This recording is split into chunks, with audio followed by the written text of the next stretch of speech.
Bismillah, pada awal pembelajaran semester 2 kita akan memulai pada tema 6 dengan materi panas dan perpindahannya dengan subtema adalah suhu dan kalor. Dan pada pembelajaran 1 ini kita akan mempelajari tentang suhu dan kalor ya. Nah, apakah itu suhu dan kalor? Perlu kalian tahu bahwa suhu itu adalah derajat atau tingkat kepanasan suatu benda. Kalian juga perlu tahu bahwa suhu itu tidak bisa berpindah tetapi bisa naik atau turun, dan suhu dapat diukur menggunakan termometer dan mempunyai satuan derajat Celcius. Nah, misalnya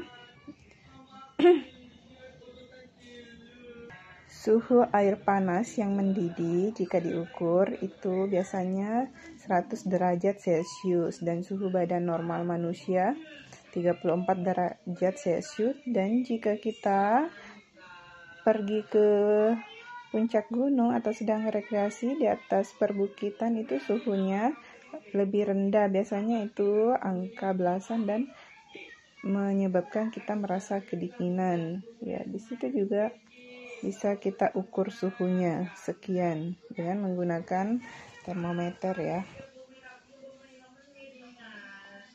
Kemudian kalor. Apa itu kalor? Nah, kalor itu adalah sebuah energi dan biasa juga disebut kalor itu adalah panas. Panas atau kalor bisa berpindah dari benda yang satu ke benda yang lain. Nah, misalnya di sini kalian bisa lihat contohnya adalah seorang yang sedang menjemur pakaian basah. Nah, kenapa bisa pakaian basah ini menjadi kering? Karena mendapatkan energi panas dari matahari.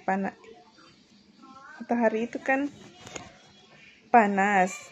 Nah, energi panas itu dipindahkan ke baju yang basah sehingga bajunya lama-kelamaan menjadi kering. Sama juga dengan mendidihkan air di atas kompor. Jadi kompornya menyala, kan mengandung panas, kemudian dipindahkan ke air, airnya juga bisa mendidih. Nah, pada pertemuan kali ini kita tidak akan membahas suhu dan kalor secara detail, tapi kita akan membaca kemudian menjawab pertanyaan yang ada pada halaman 3 dan 4. Jadi petunjuknya adalah kalian membaca sumber energi panas ini. Di sini ada beberapa informasi penting pada halaman 2 dengan judul bacaan sumber energi panas. Kemudian di halaman berikutnya ada sejumlah pertanyaan yang perlu kalian jawab, yang jawabannya tentunya ada di halaman 2 di atas ini ya. Kemudian lanjut lagi menjawab pertanyaan sesuai dengan bacaan di halaman 4. Nah, di sini misalnya apa judul bacaannya, kemudian nomor 2 apa kata kunci setiap paragraf. Nah, perlu kalian ketahui bahwa kata kunci itu adalah kata-kata yang sangat penting, atau mungkin bisa juga kalian ambil adalah kata-kata yang menjadi inti pembahasannya ya. Kata kuncinya kata saja ya, bukan kalimat.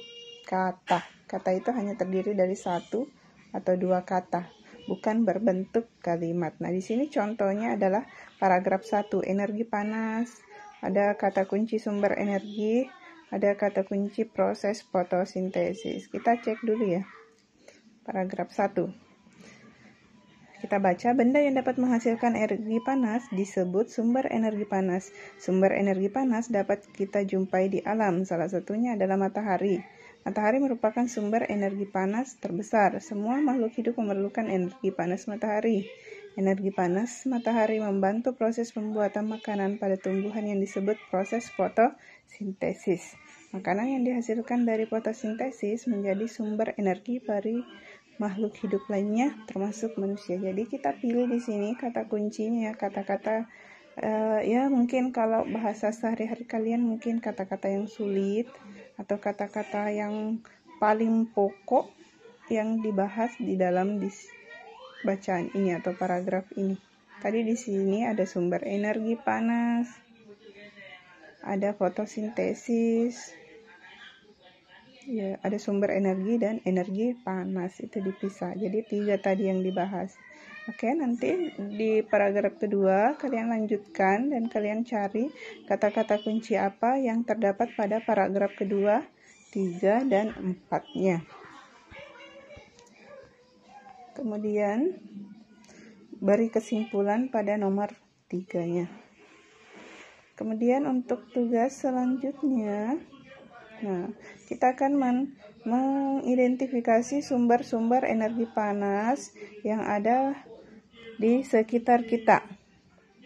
Nah, sini ada contoh kegiatan, ada tabel ya, berisi kolom kegiatan dan alat yang digunakan serta sumber energi panas yang digunakan. Di sini diberikan contoh, misalnya kegiatan menanak nasi atau memasak nasi. Nah, alat yang digunakan itu apa? Tuh, tentunya pasti ada panci dan kompor.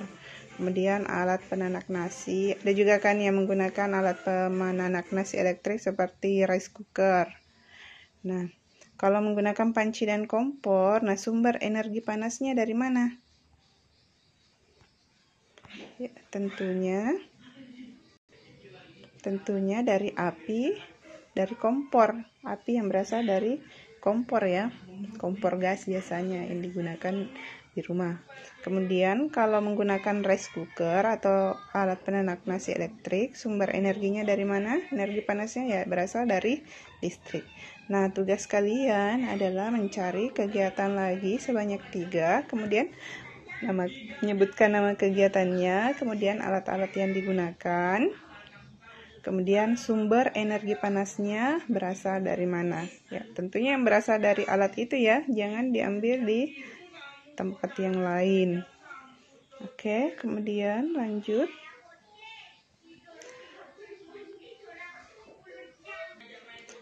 Kemudian untuk pertemuan besok, Ibu berharap kalian menyiapkan es batu ya, es batu. Jadi sekarang kalau misalnya di lemari esnya belum ada es batu, nah sekarang Ibu harap kalian memasukkan air untuk dibekukan di dalam kulkasnya atau lemari esnya supaya besok sudah membeku semua. Kemudian bisa kita peragakan, ayo mencobanya ini ya. Nah, nanti ini besok kita akan pelajari atau kita lanjutkan pada pertemuan berikutnya. Oke, demikian. Assalamualaikum warahmatullahi wabarakatuh.